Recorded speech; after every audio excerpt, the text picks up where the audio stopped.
The air hung thick with the dust of the frontier, a heavy cloak woven from the desperation of men and the lingering scent of old timber. She stood on the rough-hewn platform, her heart a drum against her ribs, each beat a hollow echo in the vast silence of the crowd. Her name was Alara, and she held a child, a small, fragile bundle of innocence, against her chest. The sun, a brutal eye in the canvas sky, bore down on the gathered faces, revealing the raw hunger, the casual indifference, etched into every line and furrow. This was not a market for goods, nor a fair for livestock.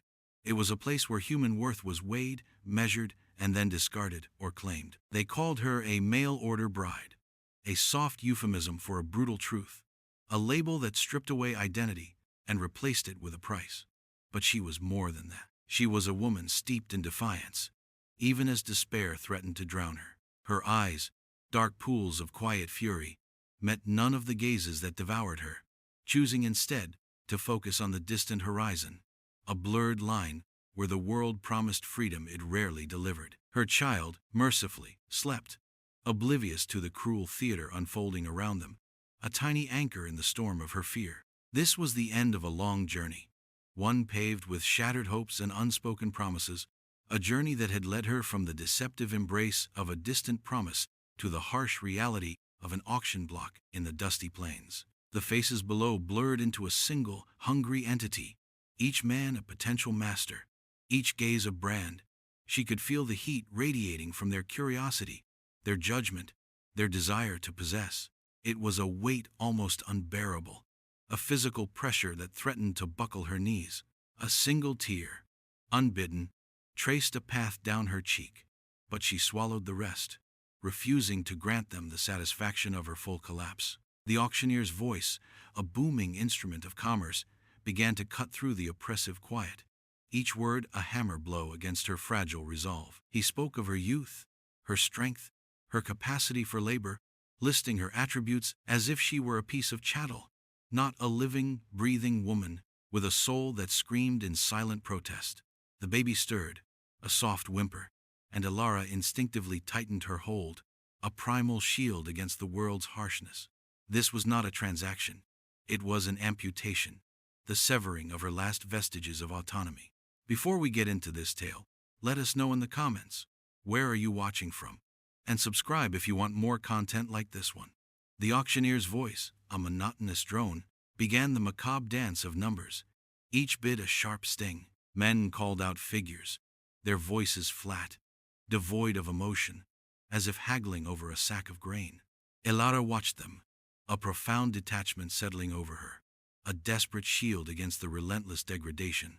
She saw the familiar faces of this small, isolated community, the grizzled farmer with calloused hands and eyes that assessed her body with unsettling thoroughness, the prosperous merchant, his face plump with comfort, seeking a domestic trophy, the younger men, driven by a raw, unrefined desire. Each one, in their own way, reduced her, defined her, confined her within the narrow parameters of their expectations. Her baby, still nestled against her, was a warmth, a weight, a fragile reminder that she was not alone in this brutal display. But even that solace was tinged with bitter fear. What would become of her child in this desolate place, under the dominion of a stranger? The air thickened, not just with dust, but with unspoken judgments, with the palpable tension of a predatory gaze. It was a cage of invisible bars, each man a link in the chain that bound her. The bids crept upward, slow and deliberate, a testament to the calculating nature of the men who sought to own her. Her gaze flickered, restless, searching for an escape that did not exist, a loophole in the ironclad reality of her situation. Then, a voice. It was not loud, not boisterous like the others, but it cut through the din with an unexpected resonance. A single hand, raised with a quiet certainty, stood out amongst the grasping, eager multitude. It belonged to a man Alara had not noticed until that precise moment. He stood on the fringes of the crowd, slightly apart, a figure somewhat obscured by the shadows cast by the afternoon sun. He was a rancher, the auctioneer announced, his voice momentarily losing its practiced cadence, a hint of surprise rippling through the gathered faces. He was Silas. His face, weathered by sun and wind, revealed little, a stoic mask that offered no clue to his intentions. His eyes, however, were a startlingly pale blue, sharp and observant, and they held her gaze for a prolonged moment, a connection that felt less like a transaction and more like a challenge. There was no lust in them, no obvious avarice, only a peculiar intensity that made her breath catch in her throat. He was a stranger, yet his quiet confidence shattered the predictable rhythm of the auction, injecting a new, unsettling element into the unfolding drama. A wave of murmurs rippled through the crowd, a collective whisper of curiosity and speculation. This man, Silas, was an anomaly. His presence, his bid, had shifted the very atmosphere of the oppressive space. A stunned silence fell over the platform. Alara's heart, which had been a frantic bird trapped in her ribs, seemed to momentarily pause its desperate flight. The auctioneer, visibly flustered by the unexpected turn, stammered a final call. No one dared to outbid Silas. His presence, his quiet authority, seemed to quell the more boisterous contenders. The mallet fell with a sharp crack that echoed the breaking of a fragile glass. It was done. She was his. The word his reverberated in her mind, a cold, hard stone sinking into the pit of her stomach. The crowd dispersed slowly, their murmurs growing louder, their gazes lingering on Silas and then on her, a mixture of disapproval and grudging respect. She could feel the weight of their judgment, the whispered questions about his motives, about her fate. Silas approached, his steps unhurried, deliberate. He offered no triumphant smile, no condescending glance. His face remained a careful mask, his blue eyes still unreadable, like distant pools of water reflecting only the vast, indifferent sky. He held out a hand, not to touch her, but to offer assistance down the platform steps. It was a gesture of civility, utterly out of place in the context of her acquisition, and it threw Alara's carefully constructed defenses into disarray. She hesitated, her hand hovering, a brief, tense standoff. She descended the steps, refusing his offered hand, her every movement a silent declaration of defiance. Her baby, sensing the shift in her mother's demeanor, began to stir and whimper, a tiny, distressed sound. Silas simply watched, his expression unwavering, his patience unnerving. He retrieved a wagon from the edge of the gathering, its wheels kicking up clouds of dust as he guided a pair of sturdy, dappled horses towards them. The journey began in a profound silence, broken only by the rhythmic creak of the wagon's wheels and the occasional soft cry of the baby. Alara sat as far from Silas as the confines of the wagon allowed, clutching her child, her body stiff with apprehension. She stole glances at him, seeking any tell, any flicker of emotion that might betray his true nature.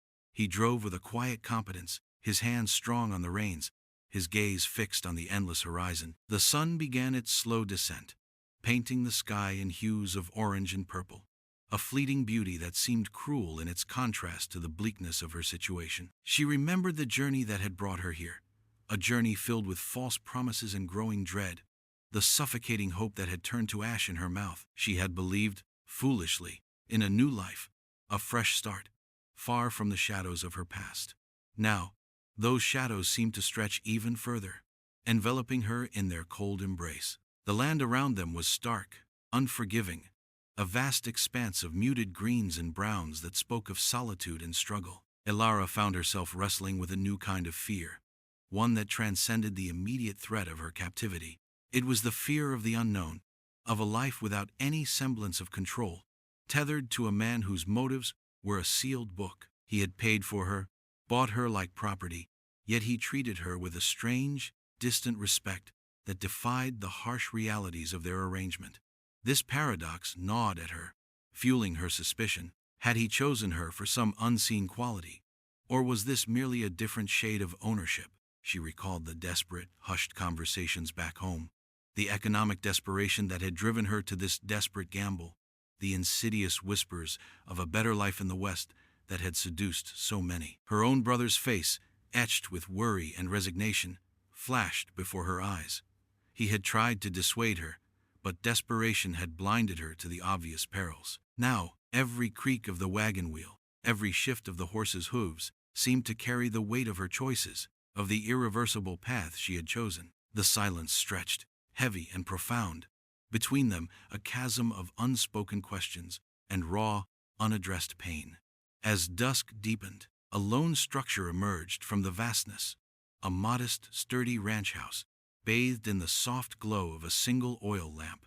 It was isolated, miles from any visible settlement, a beacon of human presence in a sea of wild, untamed land. Silas guided the wagon towards it, his movements economical.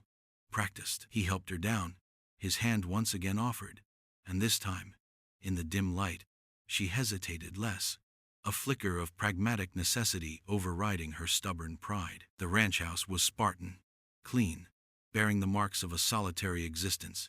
He showed her to a small, spare room, its window looking out onto the endless expanse of the plains. There were no elaborate explanations, no grand pronouncements, only simple, direct instructions. Food appeared on the table, plain but nourishing. He ate in silence, his gaze occasionally drifting to her, then quickly away. The baby, now awake and fussy, filled the quiet with its small, demanding cries. Ilara's hands, accustomed to the delicate precision of tailoring, now moved with a raw, unfamiliar urgency as she tried to soothe her child. The stark reality of her new life began to press in, a suffocating blanket. This was not the gilded cage she had perhaps half feared, half expected. It was a rough-hewn reality, demanding a strength she was unsure she possessed. The days that followed blurred into a rhythm of labor and watchful silence. Ilara moved through the ranch house like a ghost, performing the tasks assigned to her with quiet efficiency. She cooked, cleaned, tended to the meager garden, her body aching, her mind a ceaseless churn of worry and unanswered questions. Silas was often gone, tending to the cattle, mending fences, his presence a fleeting shadow. When he was home, he was an enigma. He rarely spoke, but his actions were measured, deliberate.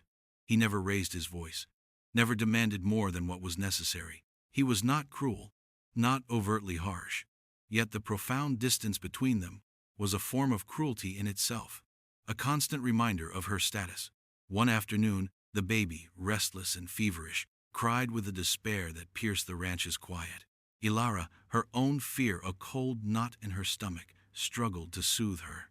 Silas, hearing the wails from the barn, appeared in the doorway, his silhouette framed by the setting sun. He knelt, his large calloused hand reaching out, not for Ilara, but for the baby.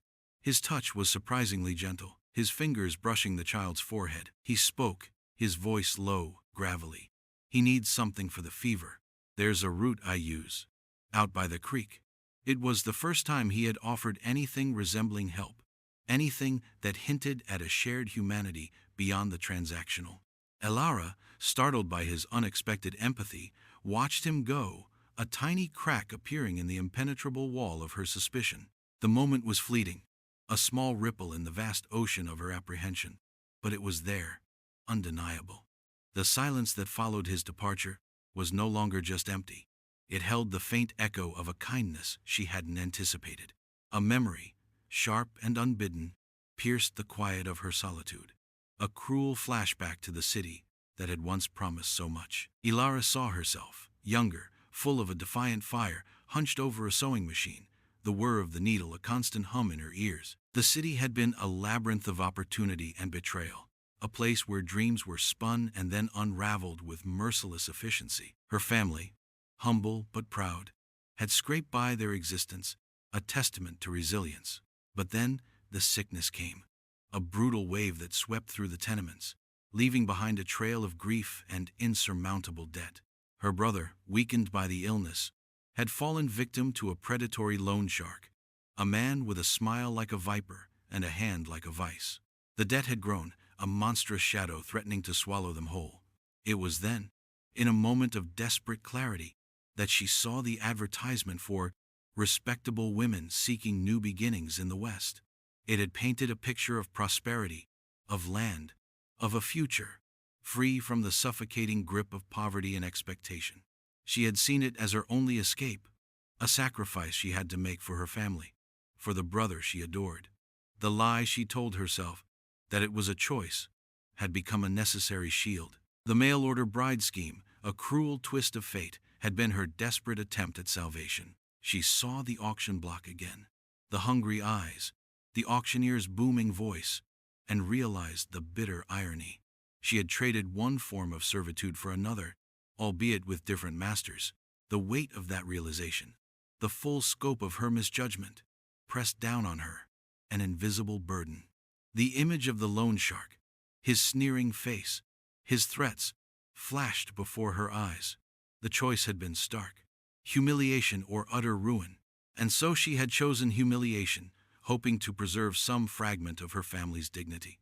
The baby's soft breathing in the next room was a tether to the present, a reminder of the precious life she carried, the reason for her enduring struggle. This new life at the ranch was a wilderness, not just of land, but of emotion. She was a captive, yes, but her captor was a puzzle, a man who defied easy categorization. The quiet moments, the unspoken acts of a distant decency, served only to deepen the enigma. Was this a new kind of trap? A more insidious form of control? The memory of her past, the desperation that had driven her across a continent, coalesced into a sharp, painful understanding. Her past was not merely history, it was the very soil from which her present fears grew. The tension within her tightened, a wound that refused to heal. A sudden, violent storm erupted, a fury of wind and rain that lashed against the small ranch house. The thunder cracked like a whip across the vast plains, and the lightning illuminated the stark landscape in terrifying flashes. The cattle, driven by instinct, stampeded towards the protective shelter of a narrow ravine, and Silas, without hesitation, mounted his horse and rode out into the heart of the chaos. Ilara watched him go, a strange mix of fear and reluctant admiration stirring within her. She was alone, the baby crying, the house groaning under the onslaught. The storm became a living metaphor for her own internal turmoil, the raw, untamed forces that raged within her, mirroring the external tempest. Hours later, soaked and grim-faced, Silas returned, his horse limping, his body weary, but his gaze holding a quiet triumph. He had managed to turn the herd, preventing them from scattering into the unforgiving night. As he tended to his horse, a gash visible on its flank, Ilara approached him, a basin of warm water in her hands. She offered it to him, her eyes meeting his, a flicker of understanding passing between them. There was no need for words, no lengthy explanations. The shared vulnerability of survival, the raw force of nature, had stripped away some of the carefully constructed barriers between them. He looked at her, truly looked at her, his pale eyes searching hers, and a flicker of something she couldn't quite name passed through them. Not softness, but a recognition of shared hardship. "Thank you," he murmured, his voice rough with exhaustion. It was the longest sentence he had spoken directly to her since her arrival, and it held the weight of 100 unsaid things. In that moment, the raw edges of their forced relationship softened, if only for a fleeting second. She tended to his minor cuts, her touch hesitant but firm, the unspoken acknowledgement of their shared struggle, a delicate bridge between them. He spoke then, not of the storm, but of a past wound, a brief, stark mention of a time when he too had been cornered, his own life dictated by others. It was a fleeting glimpse into his own complexities, a revelation that painted him not merely as her buyer, but as a man who had also wrestled with the harsh hand of fate. The air in the small house, charged with the lingering electricity of the storm, seemed to hum with a fragile, new possibility. The silence between them was no longer oppressive, but pregnant with unarticulated understanding. The world outside remained a desolate wilderness, but within the walls of the ranch house, a tiny spark of connection had been struck, fragile yet undeniable. The sun, a bruised and weary eye, peered over the horizon, casting long, fractured shadows across the land. The storm had passed, leaving behind a landscape scoured clean, revealing every stark contour. Ilara found Silas in the small barn, meticulously mending a broken bridle, his back to her. The baby, now well and sleeping soundly, allowed her a moment of quiet, a rare luxury. She approached him, her steps deliberate, her heart thrumming with a new kind of courage. "Why?" she asked, her voice quiet but firm, cutting through the rhythmic creak of the leather. It was a single word, but it held the weight of every question she had carried, every fear, every unspoken accusation. He paused, his hands still, but he did not turn. The silence stretched, tense and profound, the air thick with unspoken truths. Finally, he turned, his gaze meeting hers, direct and unblinking. "Because," he began, his voice low, rough-edged, "I've seen enough of the world that takes without giving. I saw a woman, not a commodity, and a child. No child deserves that." His words hung in the air, a revelation that both liberated and bewildered her. He saw her not as property, not as a means to an end, but as a person. The irony, a bitter twist in her gut, was that the man who had bought her was the one who had seen her humanity. The confession was sparse, devoid of sentimentality, yet it held a raw honesty that pierced through her hardened shell.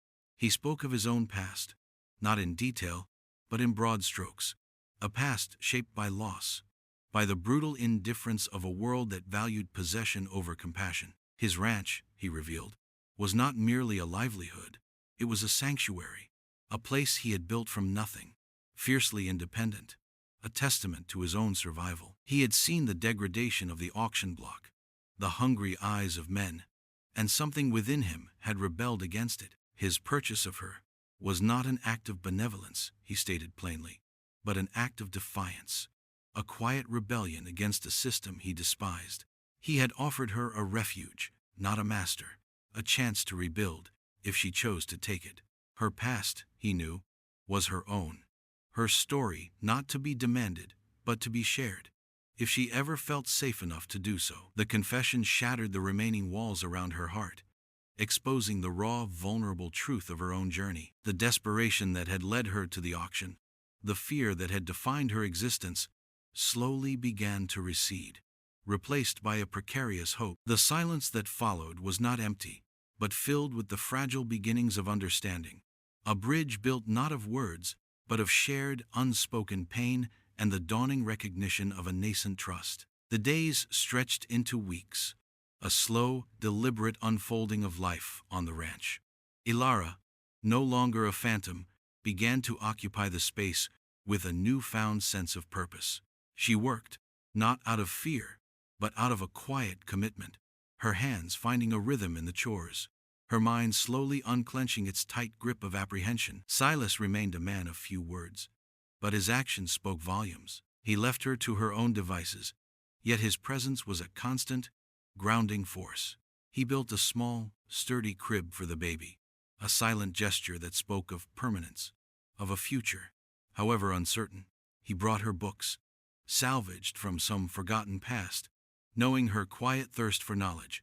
The world outside the ranch remained harsh, indifferent, a place where societal prejudices still cast long, dark shadows.